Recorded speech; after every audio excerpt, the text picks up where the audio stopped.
আমার কি মনে হয় বলো তো, অনুষ্ঠান বড় হোক ছোট হোক, এই বাড়ির মানুষটার প্রতি কিন্তু ভীষণ বড় দায়িত্ব। এই যে একদম সমস্ত কিছু ঠিকঠাক করে বাজার করে নিয়ে আসা, রান্না করা, খেতে দেওয়া সময় মতো, এ যে কত বড় দায়িত্ব। আর এই দায়িত্বর ভয়েই কিন্তু অনুষ্ঠান থেকে আমরা পিছিয়ে থাকি।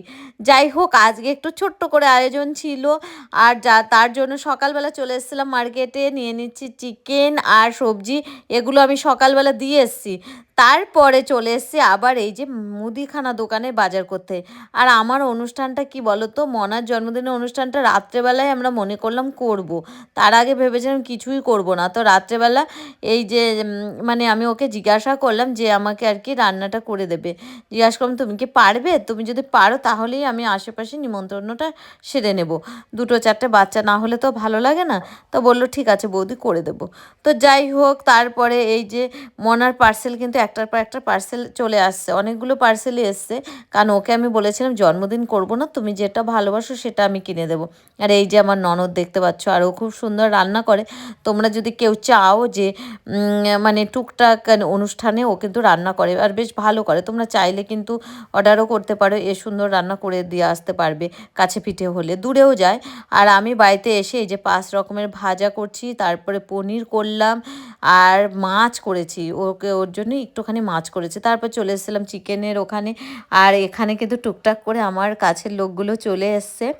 আর দেখতে পাচ্ছ ওর মাসির ছেলে, দিদি, মানে দিদির ছেলে মেয়ে। তারপরে এমনি ওর মামা মামি আসবে সেই রাতের দিকে, ওদের একটা কাজ আছে। আর এখানে রান্না বান্না এই হচ্ছে। আর কাছের বলতে সব আশেপাশের বাচ্চারা, এদের জন্যই তো ভালো লাগে না। ওর ভাইও চলে এসছে, পুচকু ভাই দেখো পাশে বসে আছে, খুব আদরের। আর তারপরে দেখতে পাচ্ছ এই যে সমস্ত তৈরি হচ্ছে। তবে শুধু রান্না বান্না হলে হবে না, খেতে দেওয়ার জন্য ভীষণ বড় দায়িত্ব। তো যেটা হলো আমার সত্যি সবাই ছিল বলেই সম্ভব হয়েছে। তার মধ্যে যে বিশেষ মানুষটা আমার ভীষণ খেতে দেওয়া হেল্প করেছে, আমারই পাশের বাড়ি। তো ও দুটো বেবি নিয়ে এসেছিলো। তো ও খুব সুন্দর কাজ করেছে জয়ন্তীদি। তো থ্যাংক ইউ না বললেই নয়, যে এ যেমন রান্না করেছে অনেকটা হেল্প করেছে এ রান্না বান্নায়, সেটা সত্যি। তারপর সুতোপাদি ছিল, ও অনেক হেল্প করেছে। আর এই যে ছিল জয়ন্তীদিও অনেক হেল্প করেছে, সবাইকে খেতে দিয়েছে। আর এই সময় না একজন হেল্প যদি মানে কাছের ভেবে, নিজের ভেবে, শুধু রক্তের সম্পর্কে নিজের হলেই হবে না, যে হ্যাঁ পারছে না, একা তো সম্ভবই না, সবাই এসে একটু করে ঠরে দিলে তো সত্যিই হেল্প হয়। তো যথেষ্ট হেল্প করেছে, সবাইকে খেতে দিয়েছে। আর আমিও একটু গুছিয়ে গাছিয়ে দিলাম।